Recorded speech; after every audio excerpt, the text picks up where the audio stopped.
Bum, bum, bum, bum, bum, bum, bum. Bum, bum, bum, bum. Bum, bum, bum, bum, bum, bum.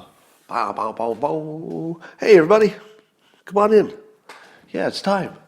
It's time for one of the best parts of the day.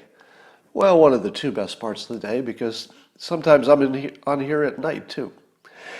And I know what you're all waiting for. Yeah, you're waiting for the simultaneous sip, and it doesn't take much to get ready for that. All you need is a cup or a mug or a glass, a tankard, chalice or stein, a canteen, jug or flask, a vessel of any kind. Fill it with your favorite liquid. I like coffee. And join me now for the unparalleled pleasure of the dopamine of the day, the thing that makes everything better, including the pandemic. It's called the simultaneous sip, and it happens now.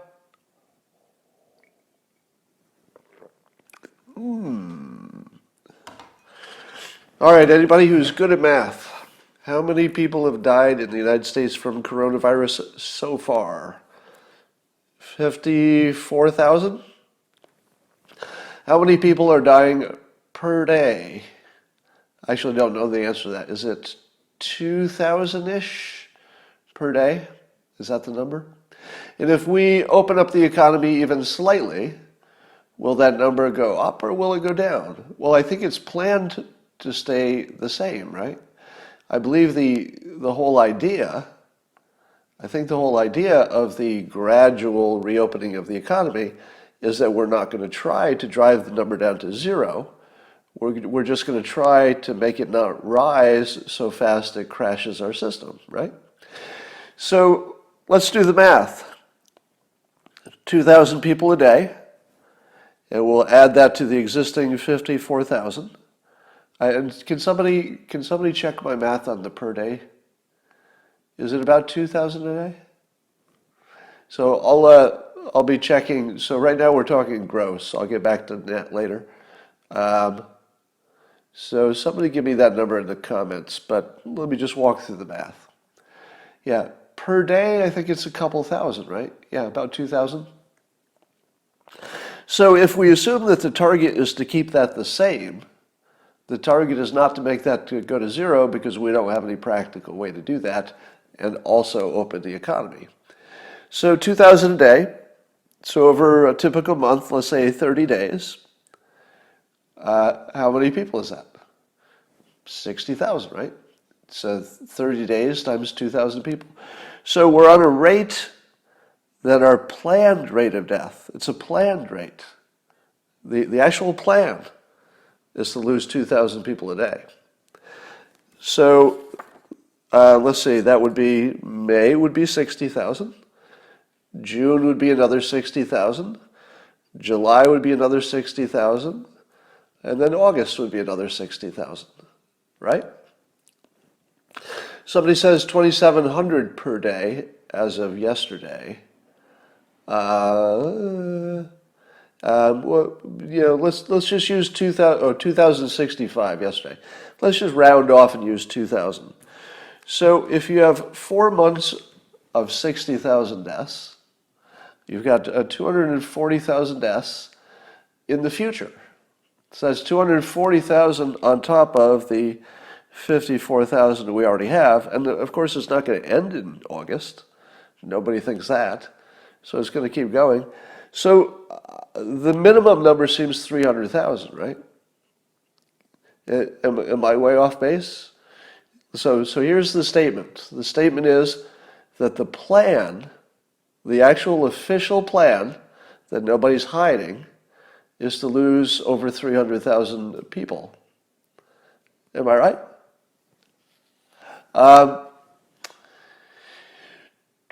We usually have 50 to 60,000 die per week. That is incorrect. That's the world, I think. That might be the world. Somebody says, yes, you were off base, but which assumption did I get wrong? No, I'm not. We're not talking about net deaths. I'm talking about coronavirus specifically. So I'll try to clarify when I'm talking net and when I'm talking gross. So right now I'm talking only gross total number of coronavirus deaths. All right, so I'm seeing some people saying no and some people say yes.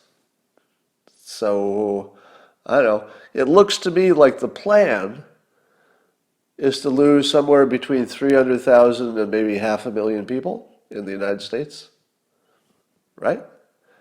And that's with still a lot of work. Yeah, that's sort of our best case. I don't know. And why am I the only one saying this? There's something wrong, right? So somebody is shouting at me in all capitals. Who is this? Grandmother, you are shouting at me in all capitals. No, you are wrong. But because you say grandmother in your in your handle, I'm not going to block you because you might be new here. But that the cardinal sin on my periscopes is to simply say the sentence "you're wrong" or just "wrong," and I generally block people for that because it doesn't help. It's just taking up space, and then I can't read real comments. So give me a reason. If there's one of my assumptions that I got wrong, just tell me what it is. I'm open to the argument. Open to the argument. Just check my math. That's all. I'm asking you to check my math. I'm not arguing. I'm not telling you I'm right. I'm asking you to check my math. Somebody says, that is wrong, Scott. Well, I'll assume that you didn't hear that warning before I issued it. How much for all causes of mortality? Well, that's a different question, which might be low. What is the alternative? I don't see any. I don't see any alternative. All right, so it's interesting. Now, why are some people saying every day the total is 8,000? Because you know that's not true, right? You must be talking about the planet number, not the country number. Somebody says it's a curve, not a straight line. That is incorrect. It is a curve if you let it be a curve. But the explicit plan is to take the curve and flatten it. What do you call a flat curve? A flat curve is a straight line. So the plan is to take the curve that is bent, flatten it into a straight line that will probably be around 2,000 deaths per day and just ride that straight line because apparently that's not enough to overwhelm our hospitals. So as long as the hospitals are not overwhelmed, apparently we're willing to deal with that. Somebody says you're Kim unwrong, which was, that is funny enough not to get you blocked. You will not get blocked if you disagree with me in humorous ways. All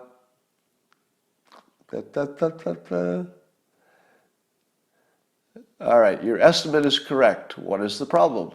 Well, I did not express it as a problem. I'm expressing it as, why is it not being reported that way? Why is the news not saying, okay, we're online. It looks like our collective consensus opinion is we're going to try to flatten the curve. That will mean the per day stays constant. It's going to be about what it is now. Because, well, why not just tell us that the plan is to lose 300 to 500,000 people?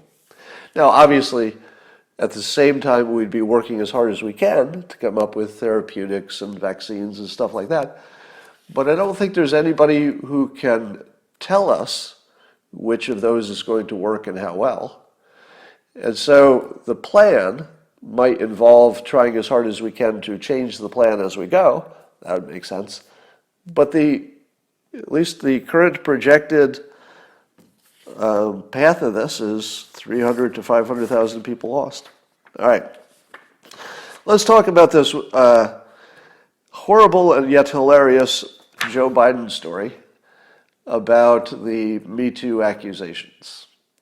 Now, in the simulation is just delighting us with this story, because not only does it turn out that there's some corroborating evidence that suggests that even back in the 90s, that this woman had been talking about some bad activity with Biden as her boss at the time.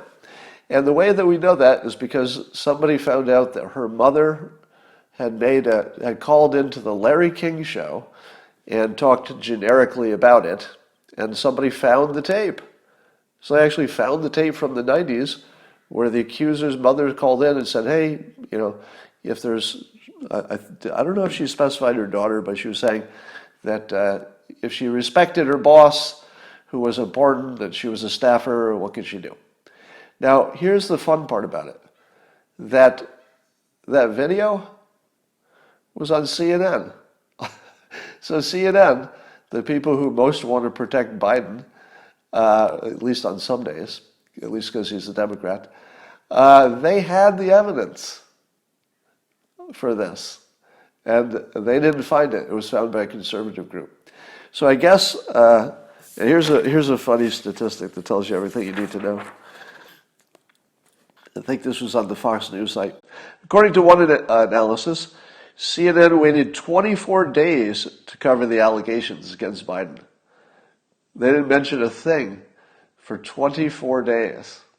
Now, is that normal? Is it normal for CNN to hold back if somebody's been accused of a Me Too allegation? Well, I guess it depends who it is, because by the same analysis, CNN published nearly 700 articles about allegations against Brett Kavanaugh in the 19 days from when they became public. So in 19 days, they printed 700 articles about those fake allegations against Kavanaugh, and yet in 24 days after the Biden allegations, they printed none.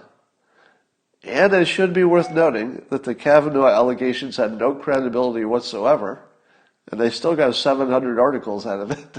And the Biden allegations are completely credible. Completely. The person's credible. You know that they were in the same room lots of times. Now we have a contemporaneous report that she was talking about it at the time. It's not something she just made up to change politics. And obviously she's a Democrat. She's not even a Republican. She's obviously a Democrat. So, if you're asking yourself, Scott, are you making too much of this allegation of bias in the media? No. No, I'm not making too much of it. It's pretty plain. Apparently, actress Susan Sarandon, who I respect on many levels. Everybody always makes fun of the famous people for getting involved in politics. And I do as well. There are plenty of famous people who are just ridiculous people. They just don't see the world clearly. I'm glad that they have passion about causes, but they often will look ridiculous because they're not doing their homework, they're not very bright, they're just not well-rounded people. But that's not true of all of them. And I like to point this out because every time somebody says you can't be a celebrity and say, and add to the political conversation, I always say, doesn't it depend? Doesn't it really depend? It's not like they're all the same. So whether or not you like Susan Sarandon's politics, I would say she is solidly in the category of people you should at least pay attention to. I think she's earned it. Even if you disagree with everything she says, she is a serious person who appears to be smart, who appears to be, to care about the country, care about all the right stuff. So when she has an opinion, I think she deserved, I think she's earned it. I say the same thing about Alyssa Milano, which is you could disagree with everything she says, but I think she's earned, through work, she's earned some attention. You can still disagree with her. Anyway, Susan Sarandon is now anti-Joe Biden in the sense that she's believing the accuser. Now, speaking of censorship, so CNN obviously embargoed that story. So that's just, blatant censorship to influence politics. But there's another story. I'm not sure I believe this one yet. So this next story is in the category of things which, because I think there's a story that the Joe Biden video disappeared in the archive. So I think there are two stories of videos mysteriously disappearing. I may have this wrong, but I think the CNN video, or at least the audio, it's video and audio, of the Larry King episode, I think it disappeared in the Google Play archives, just sort of disappeared. All the rest of them are there, but that was missing. And then in an unrelated story, or is it unrelated? YouTube has censored and removed the promotional video of the company that makes that that far UV light that is inserted down the trachea, which is obviously the thing that the president was talking about, the UV light, on the lungs. And so in order to make it harder for the fake news to be debunked, they removed the video of the company that's doing the exact thing that the president was speculating about. Because if you remove that, then the people who believe the fake news about the president suggesting people drink disinfectants, as if that happened, they don't have any alternate story. So you can say, no, he was talking about this technology. You can see it on the internet. It's far UV light. Go take a look at it. And then you go look for it. It's just not there. Can you believe that? Can you believe that they just removed the video? Now, of course, their story is that it violated some standards. But do you think there are any other medical claims on YouTube that they didn't remove? Well, of course, it's probably full of medical claims, because the Healight did not make a claim that it works. It didn't do that at all. It simply showed what they're proposing. It described why they think it could work, but it makes no claim that they've tested it and it works. They just know it works against viruses in the lab.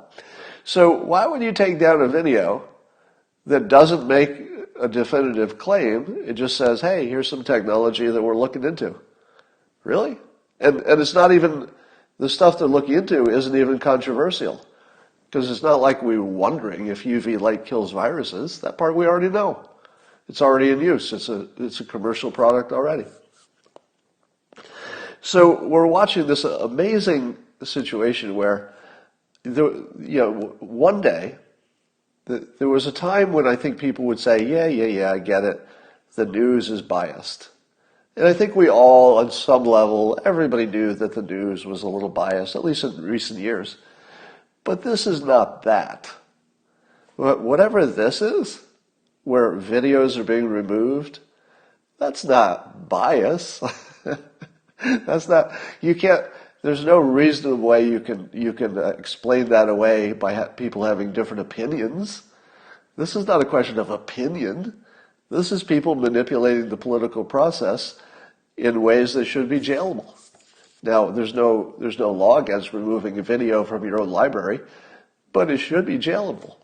Like, you can imagine that there would be a law against it. There isn't, but it's easy to imagine that would be a jailable offense if you did it just to confuse people.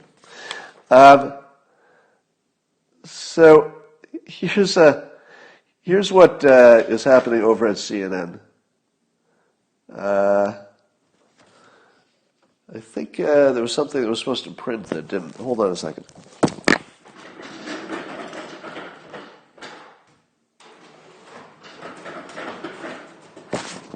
Yeah, I didn't print my third page of notes. Hold on.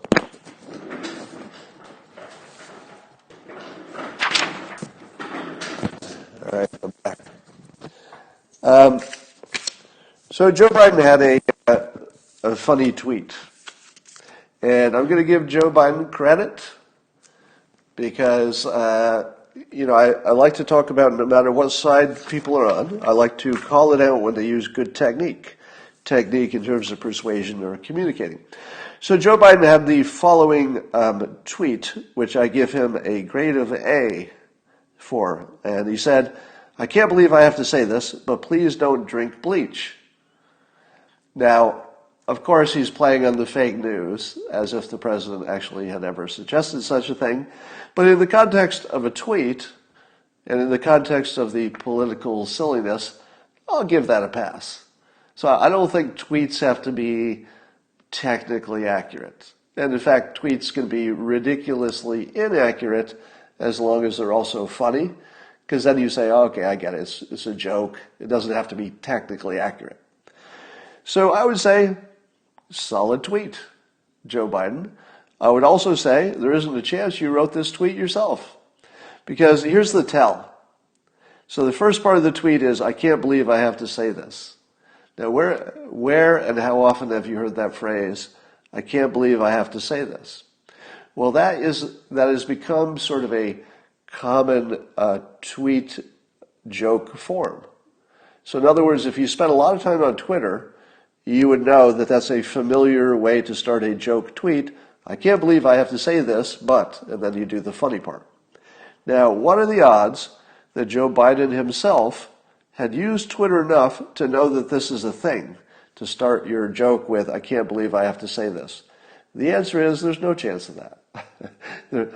There isn't the slightest chance that on his own he knew that this was an internet thing to say and he was just using the casual, current way that people talk on the internet. No, this was written by somebody younger. Somebody much younger wrote this tweet for him, which is not a problem, by the way, because the president, I'm sure, has some tweets that are suggested or written. And there's no criticism in that.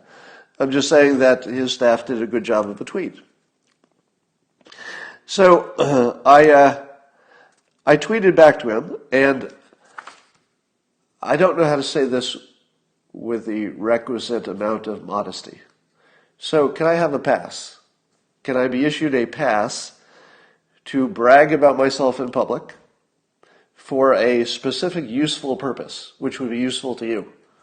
All right. So I'm only going to do it because I know it doesn't make me look good, but it's the only way I can communicate to you something useful, and I want to do that.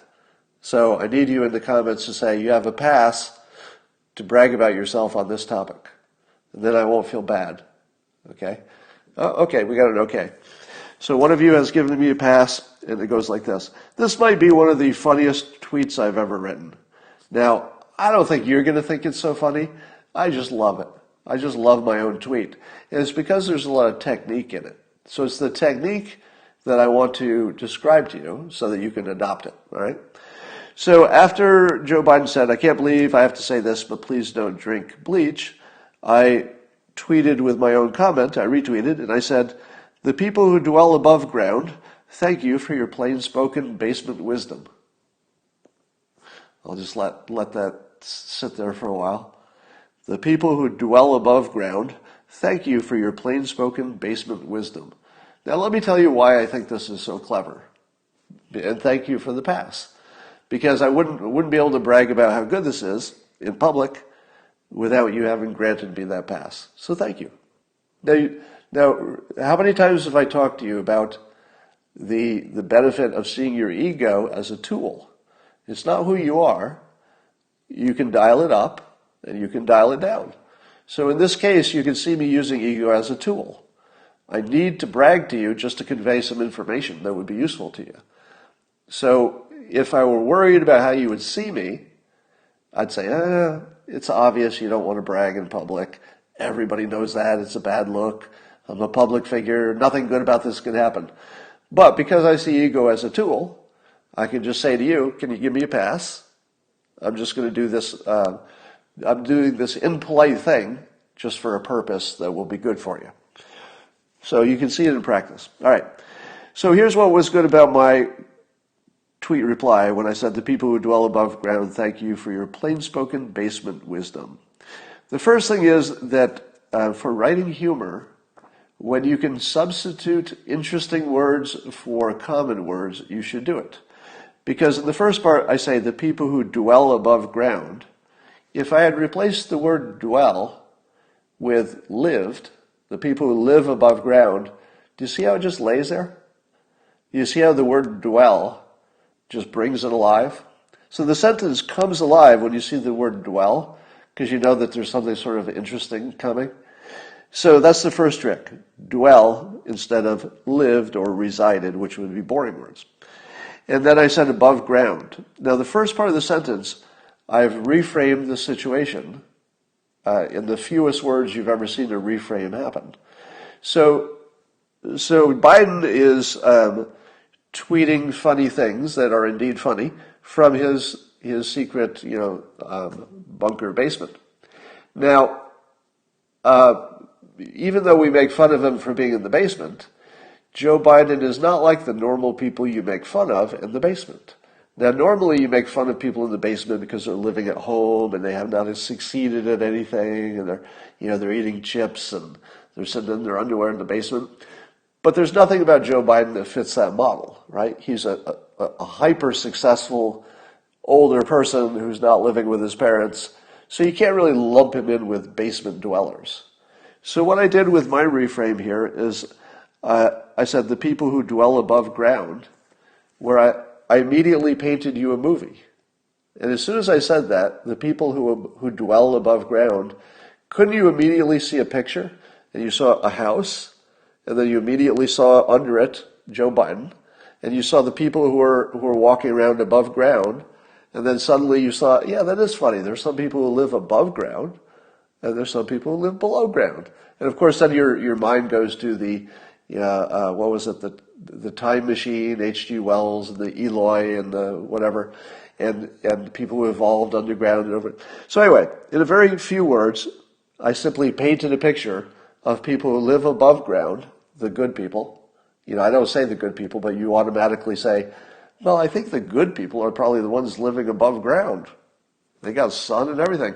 Just automatically you think, if you have to live underground, just, in your uncritical mind, you're saying, well, whoever's living underground is not killing it. They're not crushing life if they have to live underground. There's something going on there. So that was just the first few words of the tweet, the people who dwell above ground. And what I've done is I've sort of humorously painted a picture where the above ground people are the smart, good ones, without even saying it. Because your brain automatically goes to, well, above ground, that's got to be better. That must be the smart people. And then I said, we thank you for your plain-spoken basement wisdom. Now, here's the technique there. Have you ever heard the words plain-spoken basement wisdom in that order? Have you ever seen those three words together? And the answer is no. In your entire life, you probably have never seen, I'm guessing, these three words in this order, plain-spoken basement wisdom. And so that's another technique. So all the words are easy to understand, so you don't have to stop and say, oh, what's that mean? What's he mean? They're just ordinary words. But they've never been combined in this way.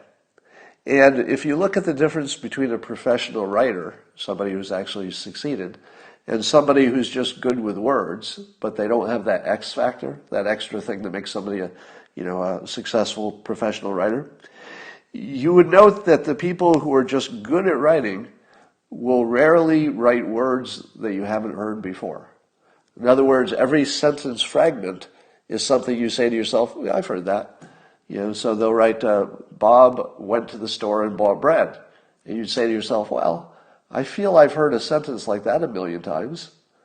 And even though they're put together in all the right way, with the right grammar, they've got a point, they've got a beginning, a middle, and end, you could do everything right, but it's not going to look like good professional writing if every part of it you think you've seen before. In different contexts, but you think you've seen it all before.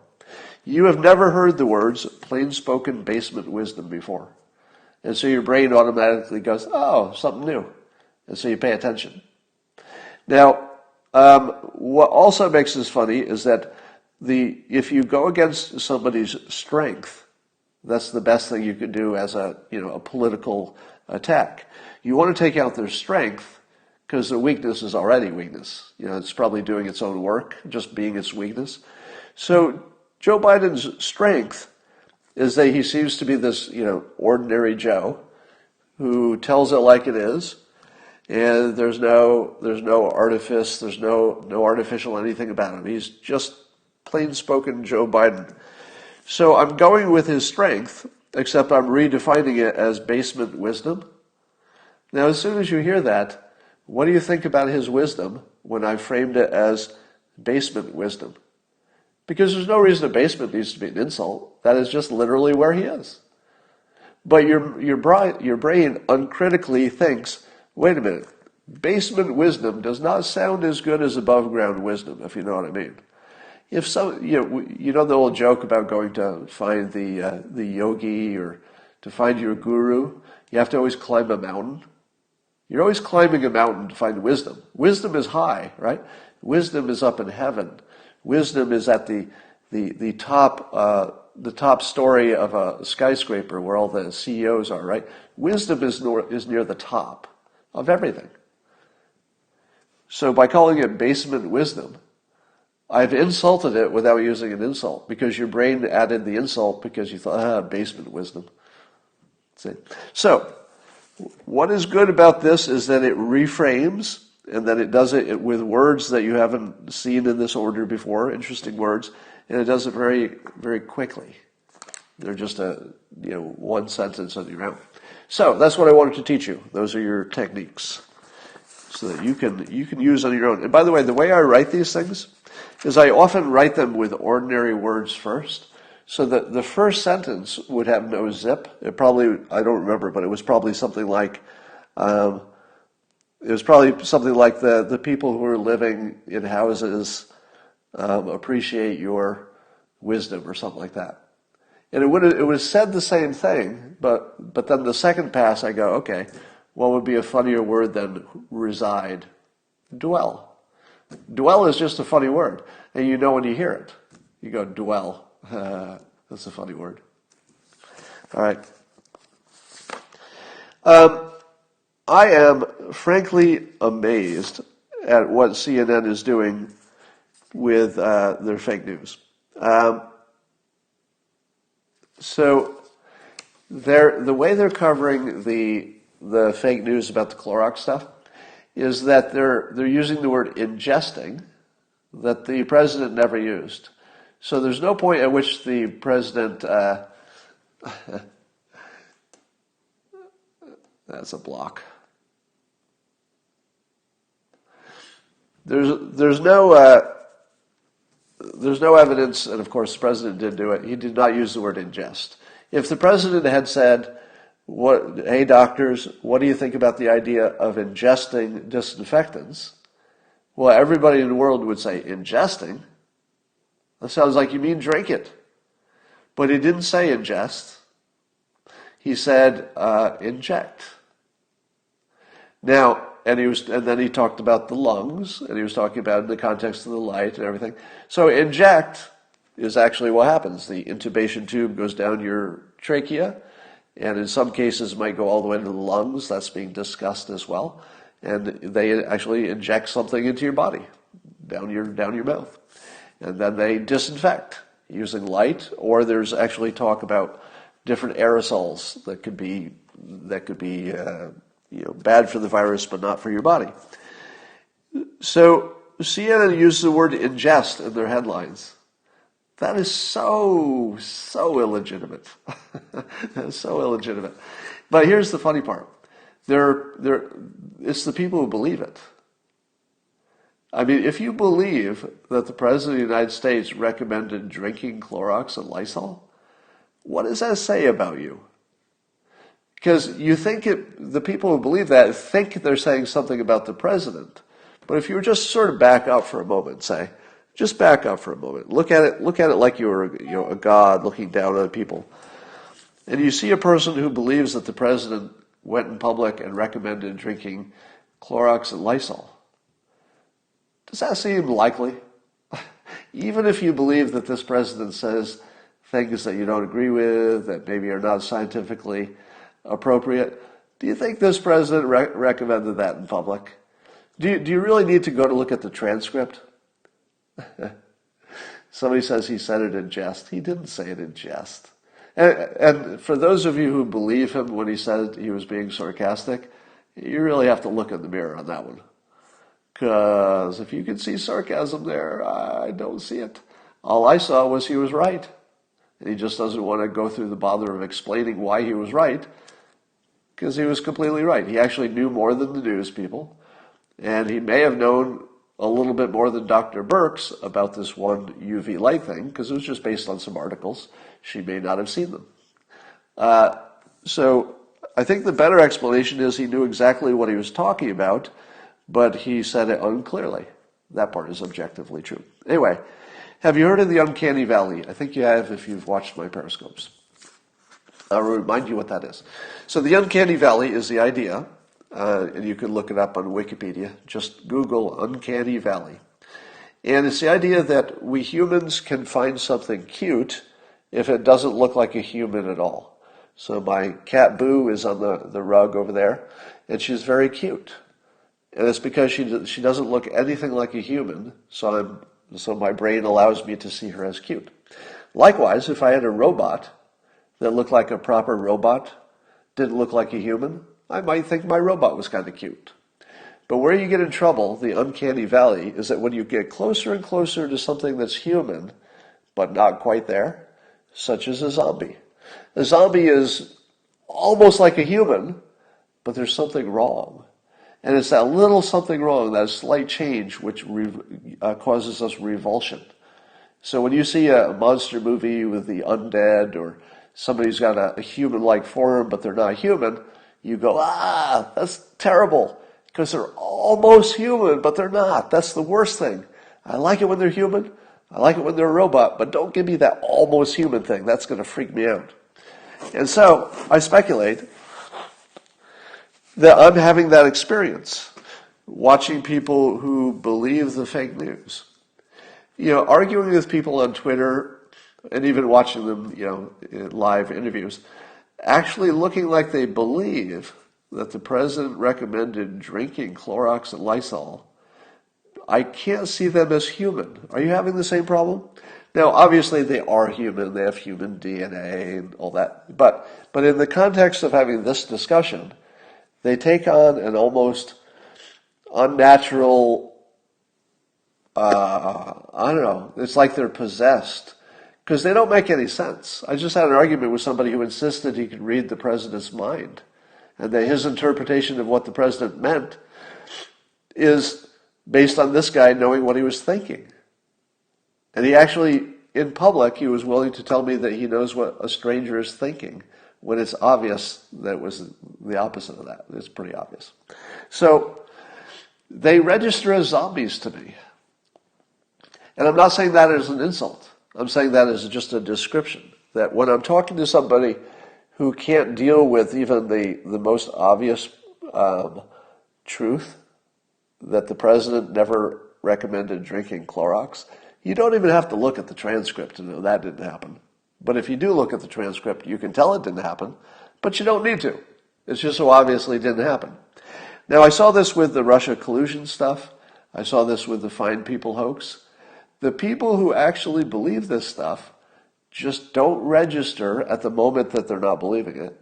At that moment, they don't register as fully functioning people.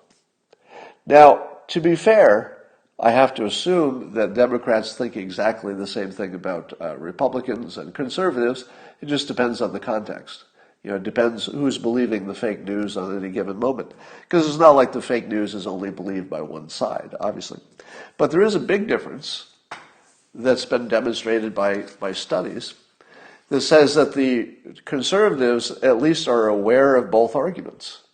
The conservatives know what their argument is, and they also know what the other side is.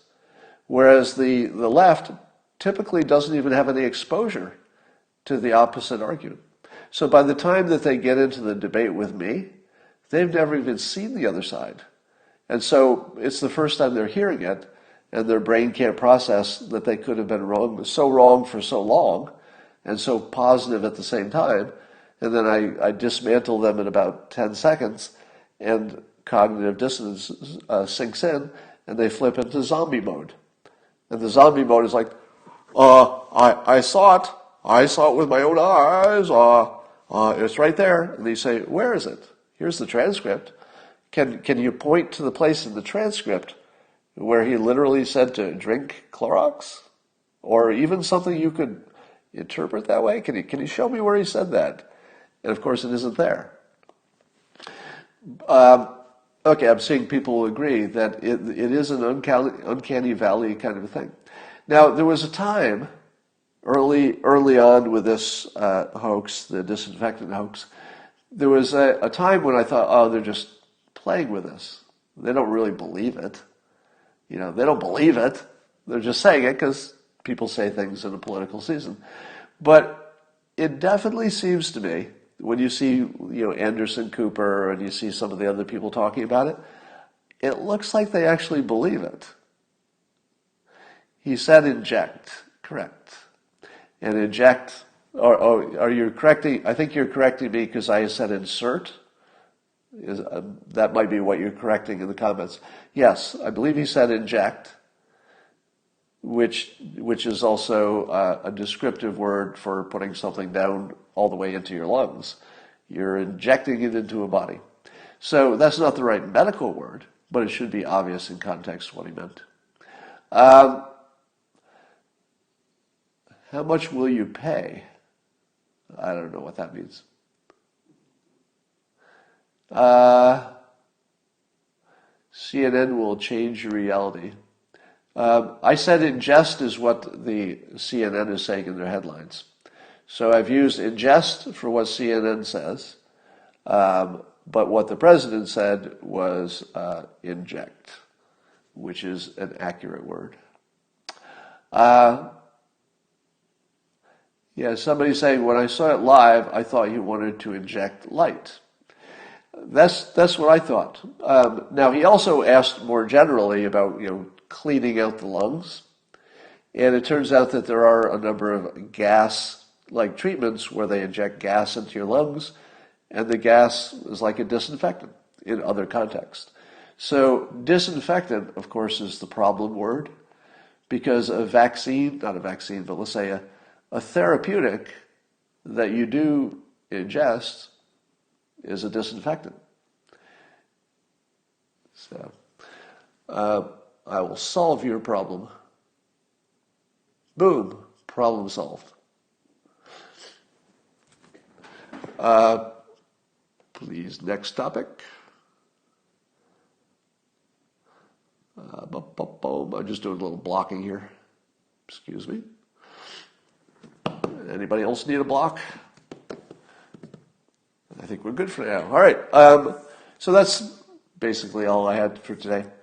And yeah, he was brainstorming, but he was brainstorming about real things that really exist, and the Democrats will pretend they don't.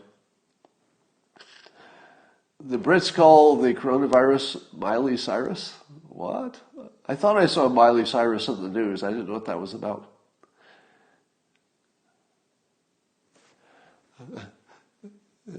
Bergie for Hire says, haha, wow, Trumpettes will do and say anything to cover for their orange daddy.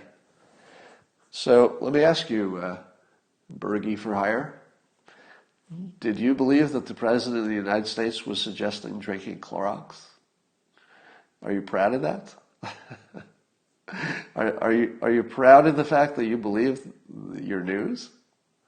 You shouldn't admit that in public. So I'll give you a block so you don't have to worry about it anymore. Did I already talk about tracing apps? I talked about it a little bit last night, but let me say more about that. I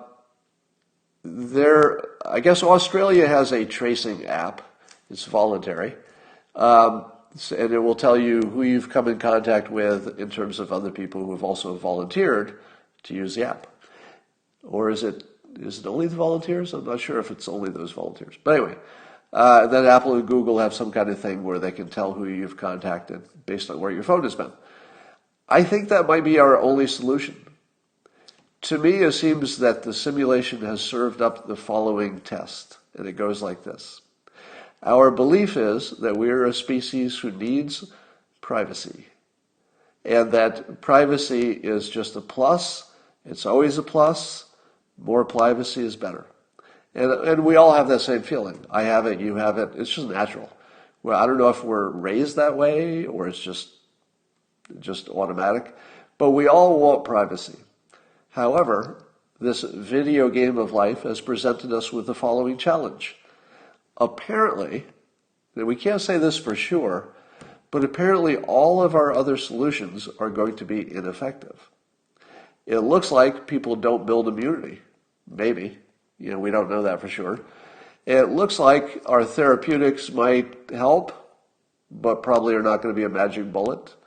It looks like we'll have to wait too long to get to a vaccine. It seems to me that the one and only solution that could work is aggressive lack of privacy. In other words, just saying, all right, the only way we're going to deal with this without losing millions of people, it's the only way. We tried every other path. The therapeutics work a little, but they don't solve it. The vaccines don't get us there. There's no herd immunity. We can't socially distance forever. The one and only thing that will work can only work if people give up more privacy than they would like to give up. So that's your challenge. And I would argue that this is maybe an awareness challenge. Oh, you don't like that.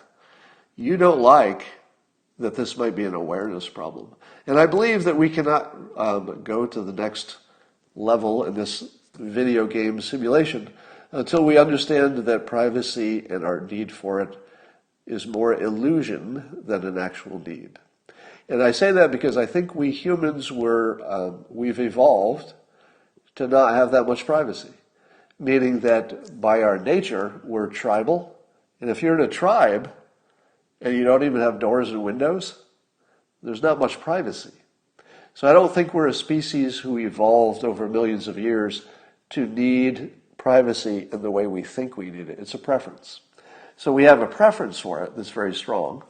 We have a fear of losing it because we fear that will give problems. And I think that is an illusion. And so we might actually destroy civilization on Earth if we can't see past it, if you can't see past the illusion. Now, the other possibility is you just open up and take the hit. So that's a path. You just say, well, it might be 500,000 Americans die, but we're not going to close down the country. That's just what it's going to be. And I would guess, I don't know, it's sort of a 50-50 at this point, whether we'll take the hit or we'll give up some privacy to avoid the hit. I don't know. You would need to make carrying a phone mandatory. No, that is not correct. The beauty of the contact tracing is that it can be very imprecise and still good enough. You could do a terrible job at contact tracing, but let's say if you got half of it, you would be cutting in half the virality of the thing, and that might be enough. If you cut it in half, it might be enough to kill it. So when you say, well, people might turn off their phones, some people, might not want to participate, blah, blah, blah. That's all true. But the estimate that the Australian app makers made was that if 40% of the public used it voluntarily, just 40%, that would be enough to catch so much of it that you'd get the virality level below 1, which means that one person now gives it to fewer than one person, which means that it eventually disappears. So even at 40%, it looks like it worked. So I really think this feels like a challenge to humanity to see if we can give up privacy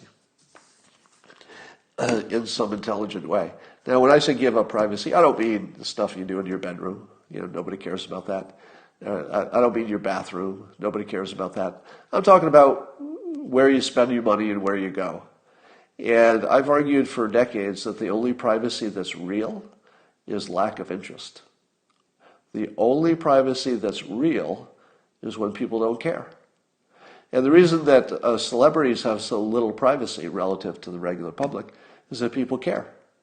The reason I have less privacy than you do is because I'm a public figure, so people are willing to violate my privacy. Not that I mind, because if you're a public figure, that's part of the deal. So that's what I think. Now, and I acknowledge that the vast majority of you violently disagree with what I just said, and that you're not going to give up privacy even at the cost of 500,000 deaths in this country. I don't think that's a wrong decision. If you ask me, Scott, do you recommend that we give up our privacy? I would say, I can't recommend that for you. It's sort of a personal decision. Everybody has their own need for, obsession with privacy. Some people need a lot, some people need a little. It's sort of a psychological phenomenon. And somebody said, you first? I already went first. Can I see you? No. Somebody says, you first. Pine Sol just said that. Pine Sol followed by a number. You don't have your picture in the profile, but you're looking at me. You don't have your real name in the profile, but you know my real name. I can't Google you and find out where you live, But you could Google me and find out where I live. You can look at my whole life on Wikipedia. Half of it's wrong, but you can look at it. You can look at all the fake news about me everywhere. A lot of it's wrong, of course. But I've already given up my privacy, so I know what I'm talking about. If I said to you, hey, you regular people, would you be willing to give up as much privacy as I have already? How many of you would say yes to that? How many of you would take the deal of giving up only as much privacy as I give up every day, just by being a public figure? How many would you say yes to that? A few, but most of you would be quite uncomfortable with it, right? I just happen not to be. So it's just a very personal thing.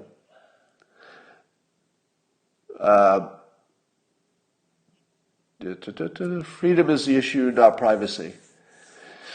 Well, I take that correction. So somebody says the real issue is freedom, not privacy. So I accept that upgrade, but I don't think it changes the argument in the least. It just sort of substitutes a little bit of that extra meaning. But let's say you call it freedom. It's the same question. Are you willing to give up that specific kind of freedom? It's not all freedom.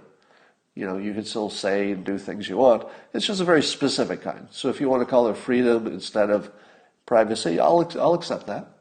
But it's not freedom in general. It's just that specific kind of freedom. Do you ever go back and read all the comments after? I actually do. Yeah. Frequently, I go back just to read the comments. If I was talking about something and I don't know how it went over, I'll go read the comments to see how people reacted, which is a really good idea. Somebody says, your life and your choices don't apply to my life and my choices. Correct. So if there's somebody here who says, screw you, Scott, you don't get to talk for me, I get to make my own choices, I say, that's true. There's no argument there. I don't have any control over your choices, none at all, and I don't want it. I'm just saying that if you want the current situation, you know how to get it.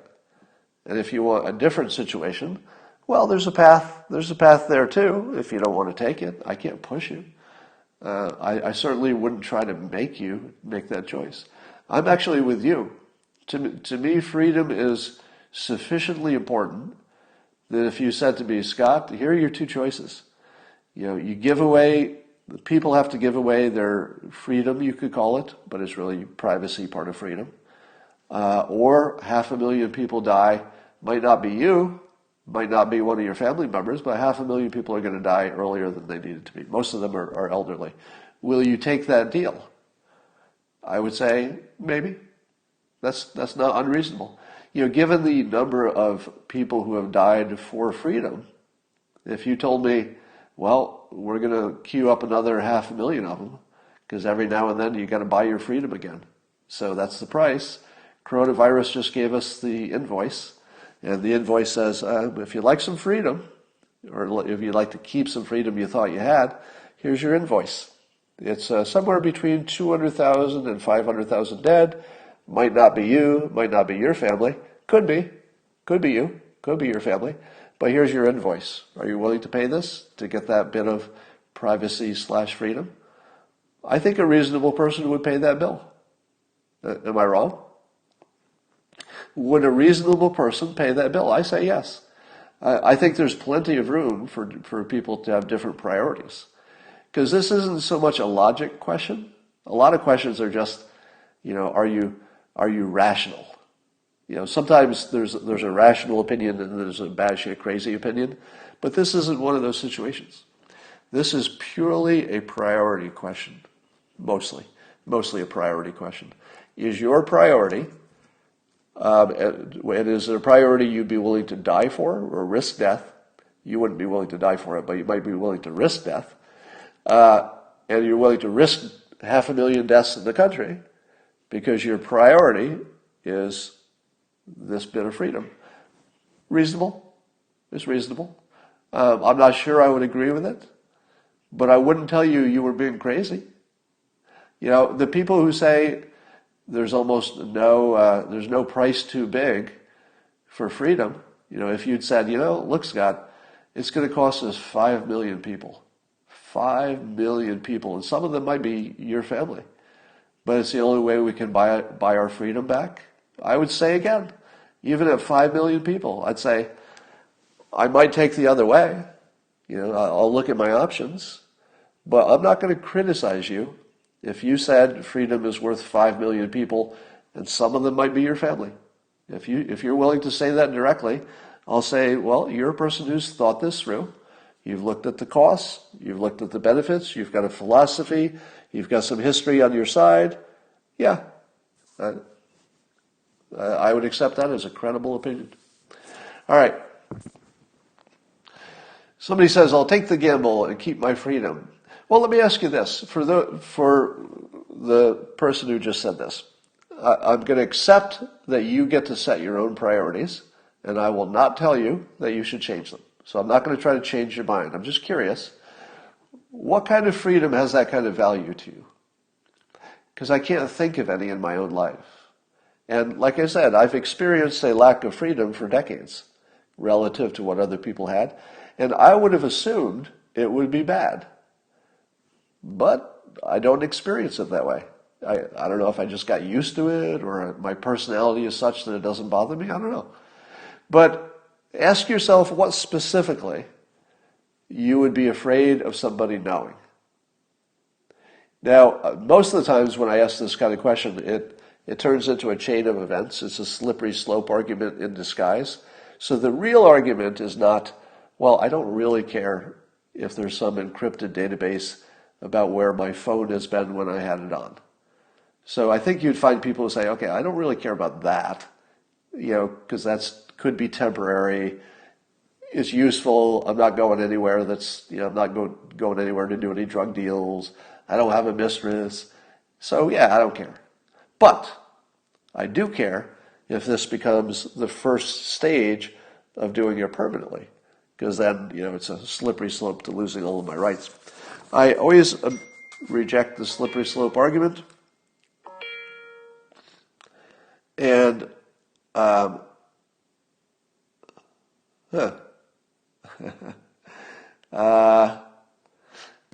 so Dave Rubin's just texting me. We're gonna talk soon. Dave Rubin has a new book out, and I'd like to talk to him about his new book.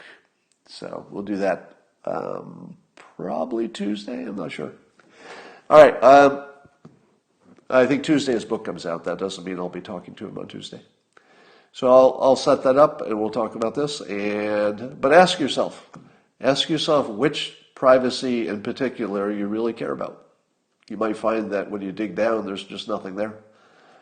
Because again, nobody's giving up your bathroom or your bedroom privacy. Nobody's talking about giving up your healthcare records. It's not that kind of thing. All right, your financial info. Did you hear Greg Gutfeld talk about, is it Norway?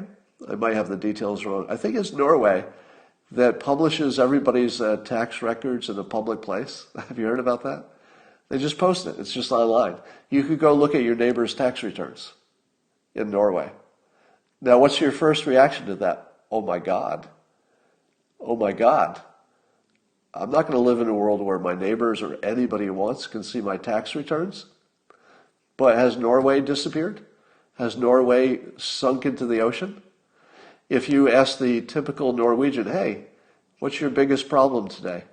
Do you think they're going to say, everything's pretty good, but my taxes are online and my neighbor can see them? And somebody says Naval is right about the slippery slope. People try to use Naval as their argument substitute. Like if Naval said it, I should automatically agree. But in almost every case, somebody is misunderstanding Naval's opinion. No, Naval does not say there's such a thing as a slippery slope. I haven't even heard his opinion, and I know that that's not true. So don't tell me that Naval believes there is such a thing as a slippery slope. There is such a thing as things changing over time. Sometimes they get better. Sometimes they get worse. Sometimes they change in a way that some people say is better and some people say is worse. But there's no rule of physics that is the slippery slope. There's no automatic reason that things go in the same direction. And there's no way that Naval believes that. All right, I'm not reading his mind. I'm just saying he's way too smart to say that the slippery slope is a thing. It's just that some things go in a direction and some things don't. I mean, that's all it is. All right, but in Norway, none of the Norwegians seem to have a problem having given up one of the most basic pieces of privacy that you've ever heard of in your life. I'm not recommending we do that because I personally have a high priority in keeping people from looking at my tax returns because my income is in that category where I don't want people looking at it. You know, maybe if I had, a more ordinary job, I would say, I don't care. Who cares? I'm an accountant. Somebody looks at my numbers, I don't care. I'm a doctor. Who cares if somebody knows that I make a lot of money because I'm a doctor? Nobody cares. But I'm in a weird situation where people actually do look up my net worth on Forbes. Like, the number of people who have Googled my net worth is kind of crazy. It's always wrong, by the way. You can Google it, and it's just ridiculous guesses. I've talked about the Crenshaw interview a bunch, so I won't be talking about that again, probably. Scott, you're wrong about this. There is a video. A video of what? There's a video of what? If you're saying that there's a video of Naval believing in magic, I'm going to say I don't have to research that. I don't. The slippery slope is basically magical thinking, that there's something that causes things to magically move in a direction, absent cause and effect that affects everything else in the world. That's just not a thing. Things move forward if there's no reason to stop them, and they stop when there's a reason to stop them. That's it. That's all you need to know.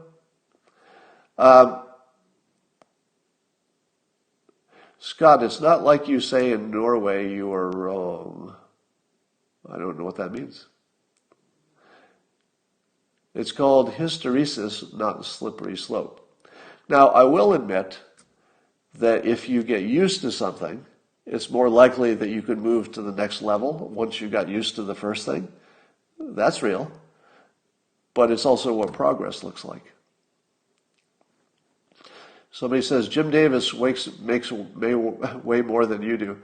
Yeah, Jim Davis, I don't know about this year, but he makes way more than most people.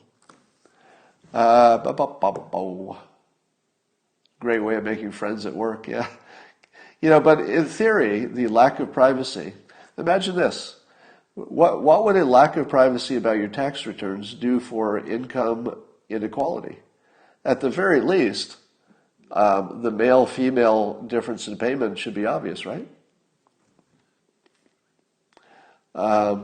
Stop telling me that there's a video of Naval believing in magic, because I'm not going to go look for it. It doesn't exist. It's not a thing. But I'm not going to look into that. Sorry. No, nobody believes in magic. I'm sorry. You can say you saw it. You can say you can say you saw it with your own eyes. You can say you heard it with your own ears. You can even point me to the URL. It's not there. It doesn't exist. You might think you heard it, but it's not there. All right. Have you seen Minority Report? I have, yes. Would you agree there is the thin end of the wedge? I don't know what that means. Germany and Nazism was a slippery slope. Nope, it's just something that happened. Slippery slope implies there's some physics or there's a law that made it go in the way again. No, there was just people who made decisions and it went that way. And people make other decisions and it doesn't go that way. If the slippery slope existed, there would be all kinds of Nazi Germanys. Nazi Germany would be the norm if there was a slippery slope that got you to there. There are points of friction, somebody says. The slippery slope is when you break a point of friction. Do you know why there would be no friction? Because people agree it's a good idea. If you can't call the slippery slope when people think it's a good idea. That's not the slippery slope. All right, that's enough for now. I will talk to you all tonight. You know when to find me. See you then.